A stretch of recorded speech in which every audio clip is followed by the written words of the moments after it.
Hi guys, good evening to everyone. Now is February 12, 2025, Wednesday.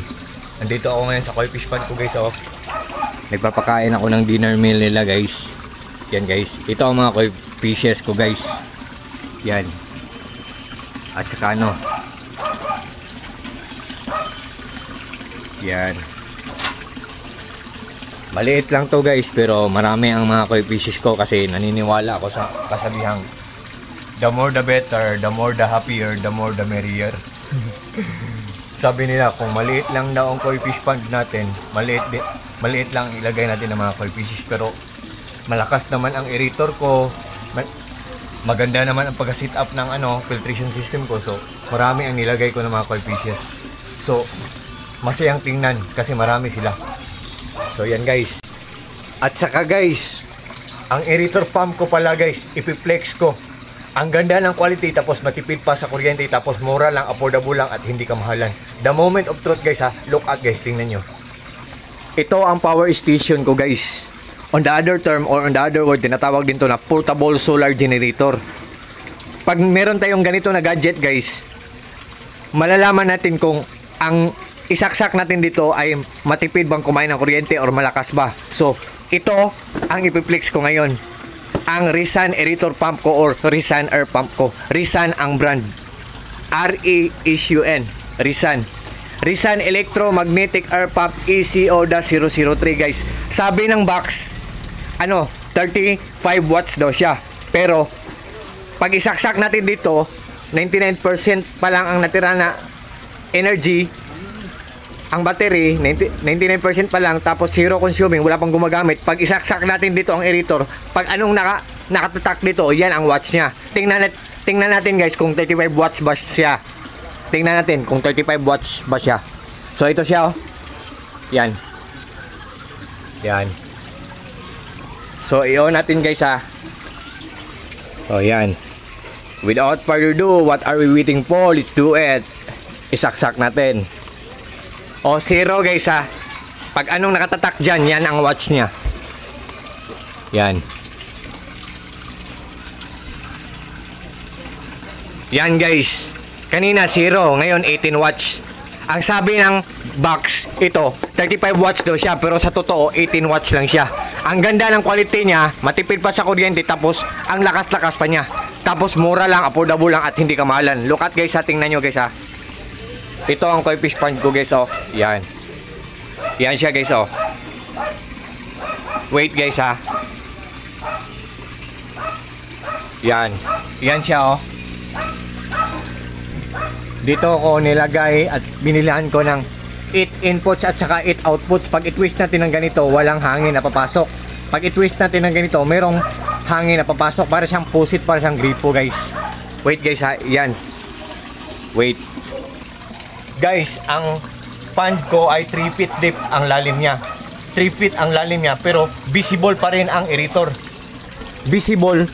What I mean guys, makikita pa rin kung gaano siya kalakas. Sa sobrang lakas niya, ang daming bubbles na nakre-create niya guys, oh. At the same time, ang dami ding mabibreathe in na oxygen ng mga koi fishes natin guys, oh. Yan guys. Yan. Ang lakas-lakas niya. Yan. Tapos 18 watts lang siya guys. Tapos ito ang koi fish pond ko guys, oh. Simple lang guys. Yan.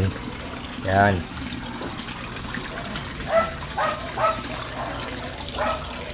Wala siyang bubong kasi pag natatamaan ng init ng araw ang mga koi fishes, mas lalong gaganda ang mga kulay nila. So fins lang ang nilagay namin, hindi namin pinalagyan ng bubong, sinadya talaga namin. At ito ang filtration system ko guys, pinaglass ko para magandang tingnan, pero honestly medyo maganda din ang presyo nito.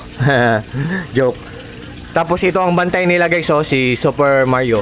Brother Mario, bantayan mo ang mga koi fishes natin ha. Yan. At ayan na, yan guys, oh, ang filtration, ang aerator pump natin. Yan. Yan.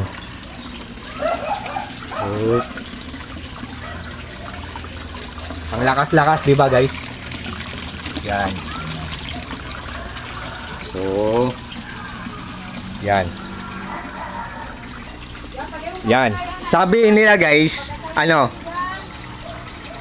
Sabi pa nila sa box at 35 watts pero ang totoo guys 18 watts lang. So yan, Rizan guys ha, Rizan aerator pump or Rizan air pump yan.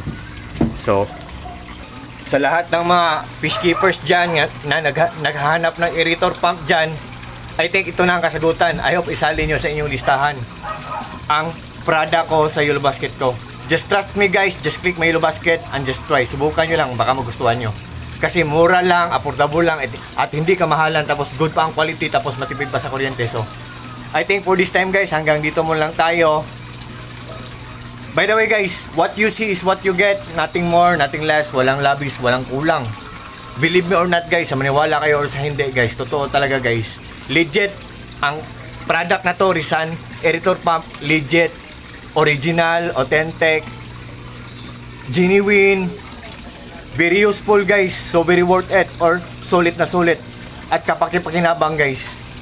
For sure pag nag-order kayo hindi kayo mabubudol, for sure hindi kayo may scam guys. Kasi ano, proven and tested to guys, ginagamit ko na. Yan guys oh. Yan. Tapos ang mura lang. So sa lahat ng mga friends ko dyan, sa lahat ng mga followers ko dyan, sa lahat ng mga supporters ko, lalo na sa mga kaku-groups ko, Koi Lovers Philippines, at sa mga taong walang sawang nagjo-join sa live ko, at sa mga taong walang sawang nag-watch sa mga videos na pinopost ko, at especially na sa mga taong palagi lang nag-order sa mga products sa Yellow Basket ko. Thank you so much yung lahat guys. Maraming salamat yung lahat, at ingat po tayong palagi lahat. Take care po tayo lahat, at God bless po sa ating lahat, or God bless us all. That's all guys. Bye bye guys. Bye bye TikTok. Good evening.